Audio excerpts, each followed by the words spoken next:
Good evening, everyone, and welcome to our weekly 30 minutes of Torah study for the Torah portion of Vayetzei. We will begin with a review of the weekly Torah portion. If I could remind everyone to please mute yourself, it makes it a better learning experience for everyone. But if you have a question, feel free to unmute yourself and jump in at any time. So Yaakov is running for his life, right? Esav, his brother, wants to kill him. He flees to Haran to escape his brother. On the way, he stops to sleep. He's not aware, he did not realize that he is on the site that will ultimately become the Temple Mount, and he has a dream. He has a dream, there's a ladder ascending from the earth to the heavens. Angels are ascending, angels are descending, right? It is an encounter with God. He discovers the bridge between heaven and earth. God appears to him in that dream and tells him that God is going to give this land to all of his future descendants. Yaakov arrives in Haran. He, of course, is there to get married. He makes a deal with his uncle Lavan. He says, I will work for 7 years and I will marry your daughter, Rachel, the younger daughter. 7 years go by, he's ready to get married. Lavan switches Rachel for Leah, the older sister. Yaakov still wants to marry Rachel, so therefore he works for Lavan for 7 more years. After 14 years, Yaakov is married, he has kids, he's ready to go back to the land of Israel. Lavan convinces Yaakov to stay. And he says, this time I am going to pay you, not just in a spouse, but I'm going to pay you. They make a deal. Yaakov says, I want all the spotted, the speckled, the brown, the striped, all kinds of interesting looking sheep. And lo and behold, a miracle takes place and he gets incredibly wealthy with all these types of sheep. The entire time, Lavan is switching the deal dozens of times all over the place. Yaakov recognizes that things are dangerous. He overhears Lavan's sons saying how Yaakov really stole everything from our father and that they want to get him. So in the middle of the night, Yaakov flees with his family and Lavan gives chase. During this famous flight, Yaakov is alone on the side of a river. He went back to retrieve some vessels by himself, and he has the famous wrestling match with the angel. He perseveres, and his name is changed from Yaakov to Yisrael. Eventually, Lavan does catch up with Yaakov. However, instead of a battle and a fight and a war, they make peace. And the Torah portion concludes with their peace treaty, and that they make sure that they will not harm each other. Rather, the opposite, they will make sure that they're going to help each other. Now let's go back to the beginning of the Parsha. The Torah tells us that Yaakov leaves Beersheba and he goes to Haran. Now, what type of a place is Beersheba? Right? Beersheba is a spiritual place, it's a holy place, it's a godly place. It's the place where not only Yaakov lived, but Yitzchak lived, and it's where Abraham lived. That was their home base. It is from Beersheba that they taught Torah, that they spread the idea of monotheism to the rest of the land of Israel. They generated thousands upon thousands of followers. So the city of Beersheba was absolutely a holy, godly, spiritual place. Where does he go? He goes to a place called Haran. Right? Rashi explains that Haran means anger. It was a place where the residents angered God, they frustrated God, they bothered God due to their immoral, unethical, ungodly lifestyle. So why did Yaakov go there? Of all the places in the world, why did Yaakov go there? So on a practical level, we know he had to flee because Esav was trying to kill him. On a practical level, why did he go to Haran? Because that's where he was going to get married. Because that's where his mother, Rivka's relatives lived. So therefore, the best opportunity for a shidduch for him was to travel to the place called Haran. So we understand that from a practical perspective. But if we try to step back a little bit and try to understand the story from a different perspective or a deeper perspective, why did it have to be that the place where Yaakov had to go to get married was such a spiritually ungodly, unholy, immoral, ethical place, to the extent that it was a place that was called Haran. It angered, bothered, and frustrated God. Why couldn't why couldn't Lavan and Rachel live in a more neutral place, right? Providence, Rhode Island, right? Why exactly did it have to be Haran, the worst possible place? So the answer can be found in a very famous verse from the book of Isaiah.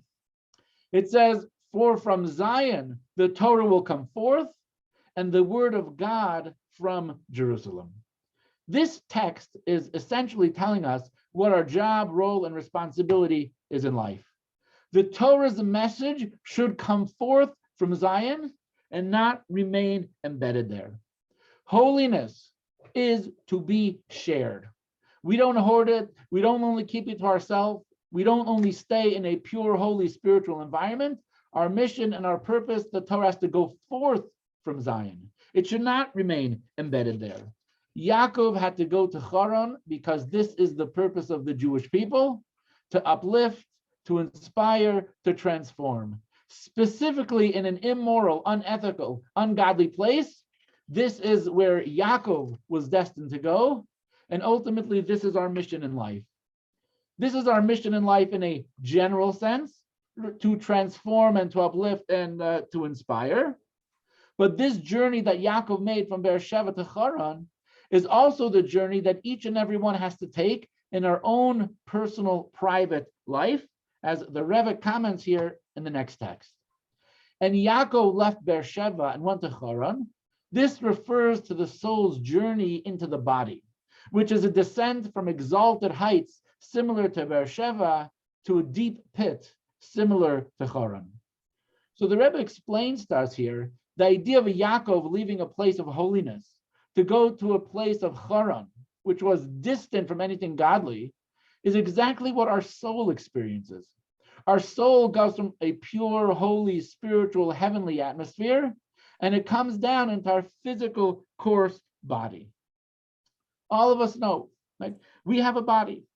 Our bodies have cravings, desires, lusts, moods, character traits. We feel angry, we get jealous, we feel lazy, we can rationalize any type of mistake. That is the nature of the body, the natural state of the body, similar to Haran, a bit rebellious against God. We're not supposed to accept it. We're not supposed to leave our body in the natural state as it is that we got it. The soul is meant to inspire, to uplift, to transform, and to change, right? This is the mission, the purpose of our life. Influence and transform our environment, influence and transform our body in the material part of ourselves.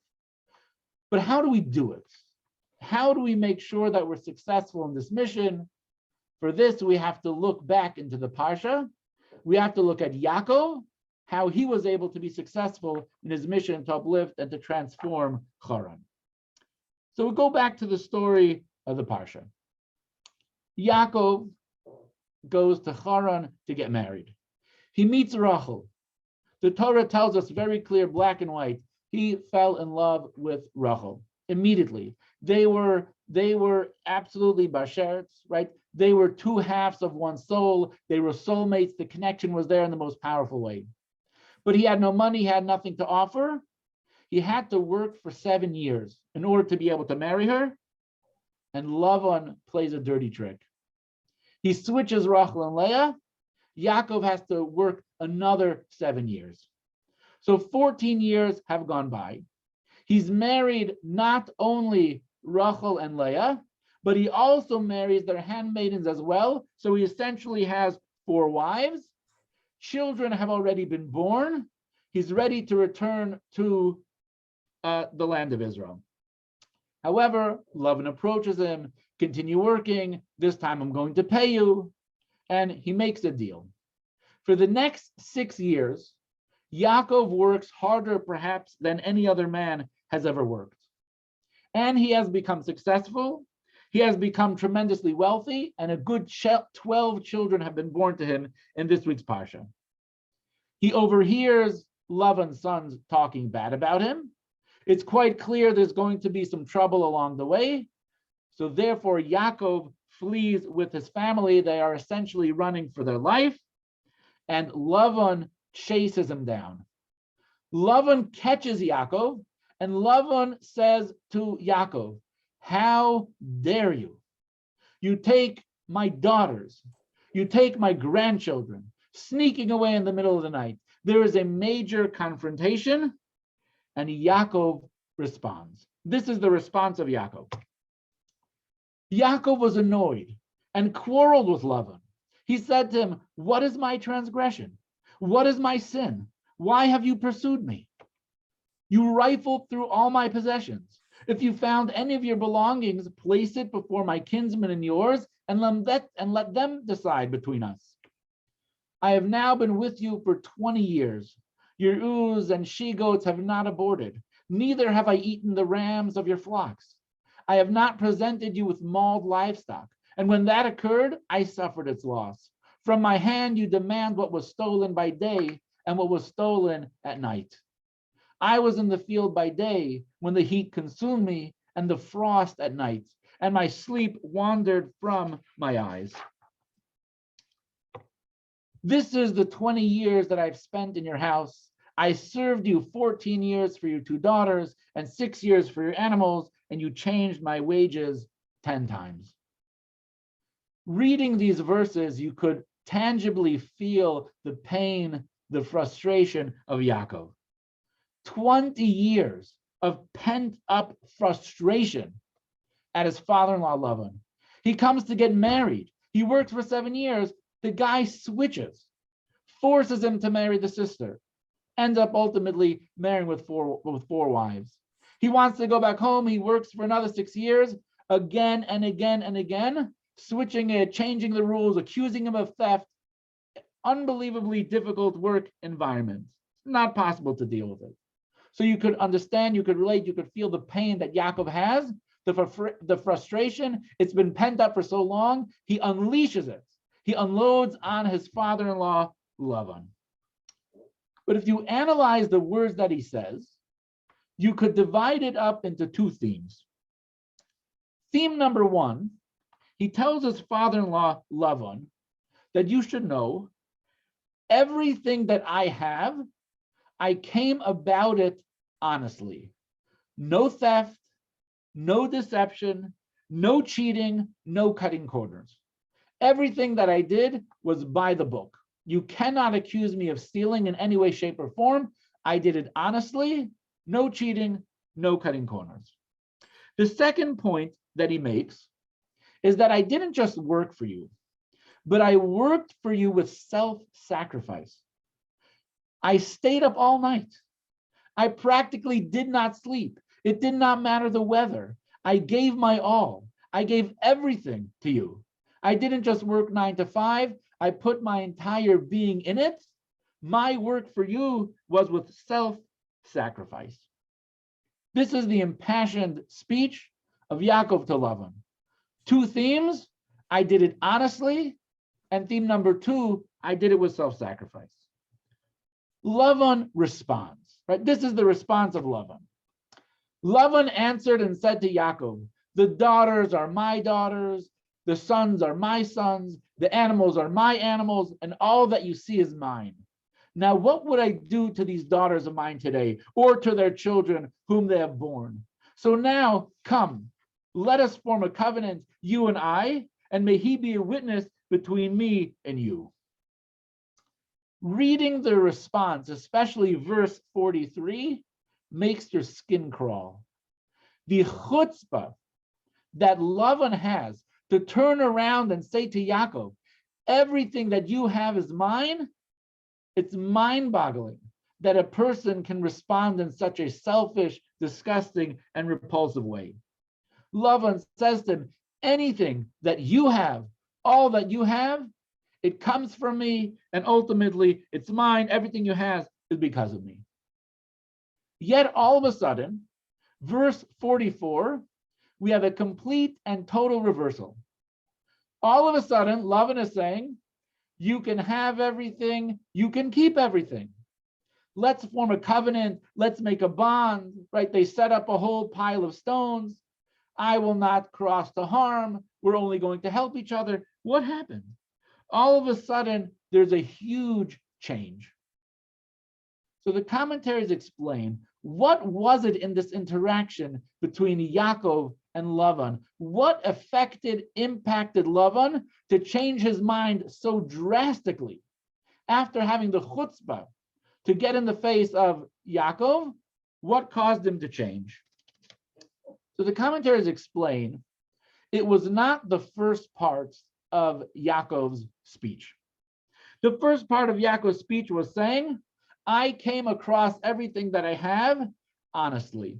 Like, this is not something that moved Lavan, did not interest him. Very nice, congratulations, Mazel Tov, you worked, you didn't steal, still my daughters, still my sheep, still my everything. He wasn't interested. But it was the second part. It was the second part of his speech where Yaakov says to him, I worked for you, complete and total selfless dedication, with complete and total sacrifice, self-sacrifice. Yaakov bared his soul to Lavan. He says, I put everything in it. I invested my entire existence for you. 24/7, I was completely all in, self-sacrifice. This is something that moved Lavan. This is something that impacted Lavan. He saw the real man that Yaakov was. He saw his soul. He saw what really got to him in the deepest part of himself. And therefore, he had a change of heart. He had a change of mind. Now, let's think about this a little bit. Why was it that Yaakov was willing to have self-sacrifice, to work for Lavan, to tend to his sheep, and to manage his estate? Was Yaakov really such a good guy?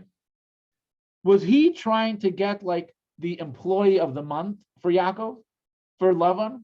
Was Yaakov trying to earn some type of promotion? Why exactly was Yaakov investing everything of himself with complete self-sacrifice in his work and in his labor for his father-in-law, Lavan? So the Lubavitcher explains that the idea of Yaakov working with self-sacrifice did not only relate to taking care of sheep, managing the farm, and being the best shepherd. His self-sacrifice had to do with the very mission, the very purpose for which he left Beersheba and to go to Haran. Yaakov left a place of holiness, a godly place, to go to a place that was completely and totally ungodly. Why? To inspire, to transform, and to uplift. And that is what he dedicated to himself with self-sacrifice, and the material that was physically manifested in the way he took care of his father-in-law's sheep.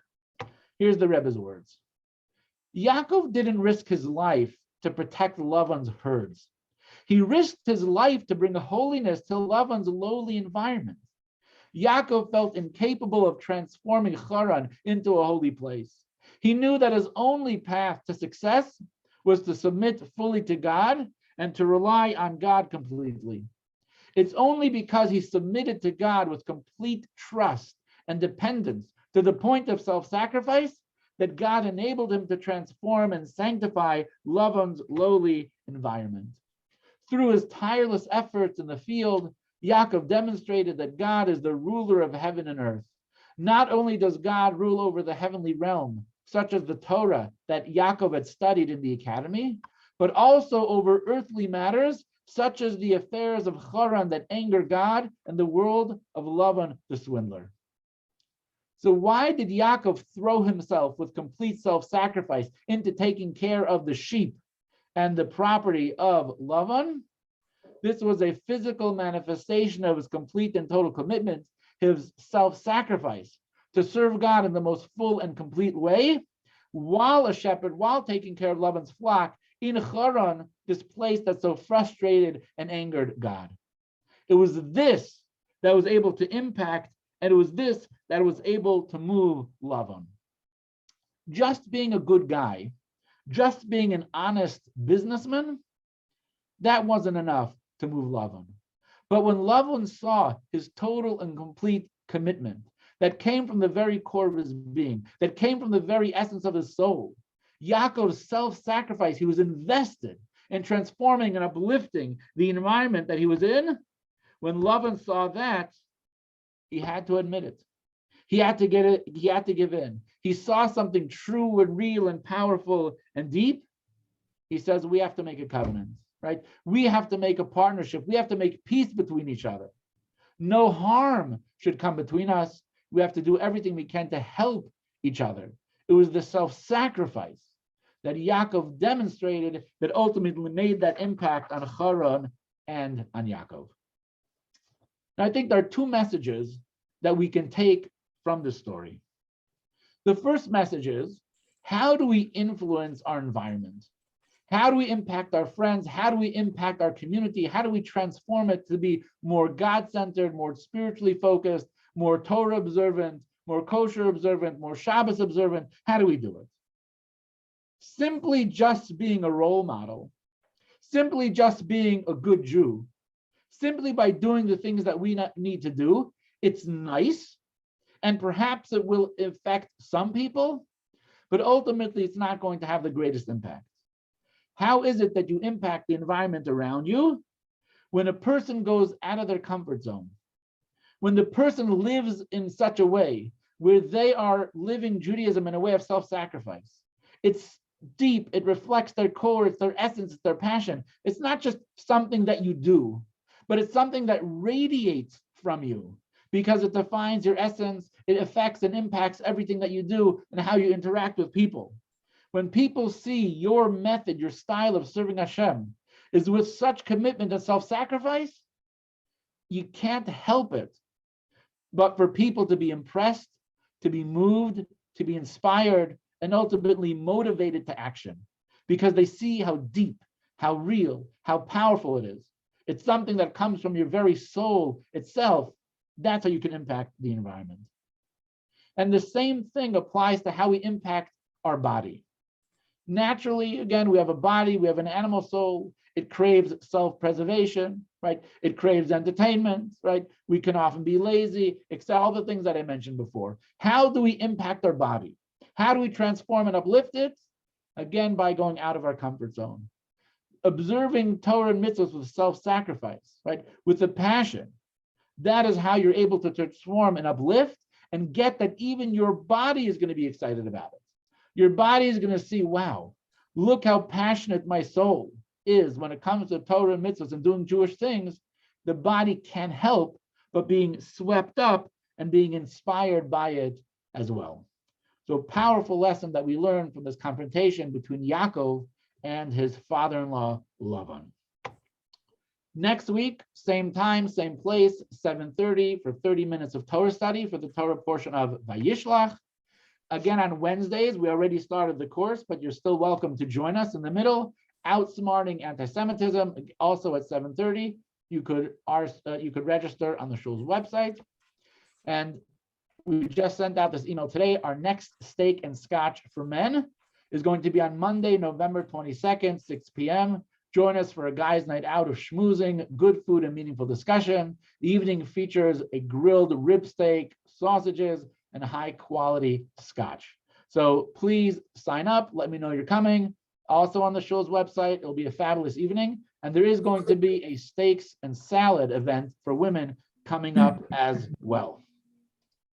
Right. If anyone has any questions, comments, thoughts, ideas, any feedback, we'd love to hear.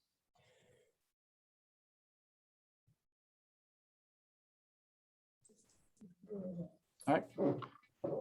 And just unmute yourself and go for it. When did they get the idea there was the yeshiva? Sorry, Mitchell, I didn't hear you clearly. This idea that he went to a yeshiva before there was ever a Torah. Who came up with that idea?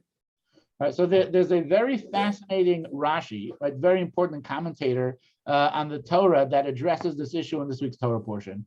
And it's a very lengthy comment where he says, based on the ages of people, there's 14 years missing from the life of Yaakov.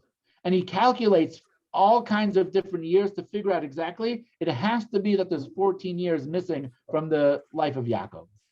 And Rashi explains that because of the fact that Yaakov was going to Haran, right? And Haran is like the worst possible place that you can go to. He needed to get some spiritual ammunition, right? He needed some spiritual training. So he immersed himself fully, totally, and completely in study in the yeshiva of Shem and Aver, which one of the things that Rashi proves there is that Yaakov did not honor his father and mother by being there, right, for over 20 years while he was with Lavan. Therefore, you know what happened to him? His son Yosef was missing for also 20 years. But if you do the math, it's not 21 years, it's 34. Because Yaakov was 14 years, we have 14 years of missing. And Rashi explains, because he was studying in the yeshiva of Shem and Aver, right, this does not count as part of those years. Now, how was he studying in the yeshiva of Shem and Aver? Torah existed. Not Torah in the same format that we have it today, but God created the world.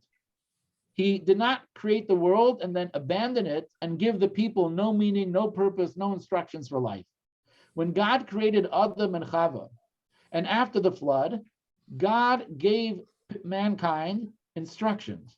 Here is how to live a purposeful and meaningful life. Torah and mitzvahs was accessible. Not in the same way that we have it today. And that's what Abraham taught and shared with people. That's how Abraham, Yitzchak, and Yaakov lived. And that's why there was a yeshiva of Shem and Aver that was dedicated to teaching monotheism, morality, ethics, and a Torah way of life.